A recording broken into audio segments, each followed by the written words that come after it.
আসসালামু আলাইকুম। আপনি একবার কল্পনা করুন, মাত্র এক মুহূর্তের অসাবধানতা আর সেই মুহূর্তেই বদলে গেল এক মায়ের পুরো জীবন। হাসিমুখে খেলা করা ফুটফুটে কন্যা সন্তান, আর কয়েক সেকেন্ড পরে তার নিথর দেহ। এমন ঘটনা শুনলে গায়ের লোম দাঁড়িয়ে যায়।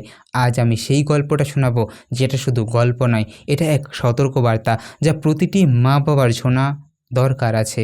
জামালপুরের সরিষাবাড়ি পৌরসভার কোনাবাড়ি গ্রামের দিনমজুর সাইদুর রহমানের ছোট্ট মেয়ে, বয়স মাত্র 11 বছর, নাম সুমাইয়া খাতুন। চোখে মুখে হাসি, চারপাশে কৌতূহল, এমনই ছিল সুমাইয়া।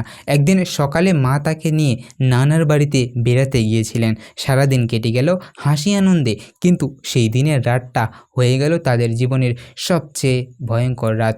রাতের দিকে মা ঘরের কাজে ব্যস্ত ছিল। ছোট্ট সুমাইয়া তখন বিছানায় বসে নিজের মতো করে খেলছিল।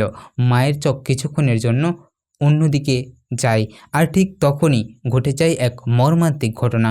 বিছানায় পড়ে থাকা ছোট্ট চানাচুরের দানা হাতে নিয়ে মুখে দেয় সুমাইয়া, কিন্তু চানাচুর গলাধকরণ করার আগে সেটা শ্বাসনালীতে আটকে যায়। ছোট্ট শরীর কাঁপতে শুরু করে, শ্বাস বন্ধ হয়ে আসে। পরিবারের সবাই চেষ্টা করলো, আঙ্গুল দিয়ে বের করার চেষ্টা, পানি খাওয়ানো, কিছুই আর তখন কাজ করছিল না।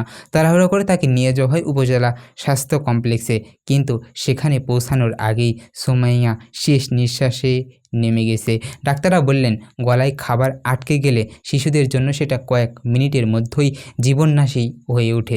সুমাইয়ার ক্ষেত্রেও তাই হয়েছিল। শিশুরা কেন এমন ঝুঁকিতে থাকে? তাদের শ্বাসনালী ও খাদ্যনালী খুব সরু, দাঁতও পুরো গজায়নি। তারা শক্ত খাবার ঠিকমতো চিবোতে পারে না, আর চানাচুরের মতো খাবার, যেটা শুকনো, ভঙ্গুর, লবণ ও মশলায় ভরা, সহজেই গলায় আটকে যেতে পারে। এই বয়সে তারা কৌতূহলী, সামনে যা পায় তাই মুখে দেয়। তাই ঘরে যে কোনো ছোট্ট জিনিস, বাদাম, আঙ্গুর, লিচু, বিচি, মুদ্রা, খেলনা, ছোট্ট অংশ, সবই তাদের জন্য বিপজ্জনক। এই ঘটনা শুধু সুমাইয়ার নয়, আমরা আগেও এমন খবর দেখেছি। যেমন যশোরের মনিরামপুরে 1.5 বছরের মাহাজ হাসান লিচুর বিচি গলায় আটকে মারা গিয়েছিল। শেরপুরে 4 বছরের রবুল একইভাবে প্রাণ হারায়। প্রতিটি ঘটনা একটাই বার্তা দিয়ে যায়, শিশুকে খাবারের সময় কখনোই একা ফেলা যাবে না, আর শক্ত বা ছোট খাবার সম্পূর্ণভাবে এড়িয়ে চলতে হবে। তাহলে এর সমাধানটা আসলে কি?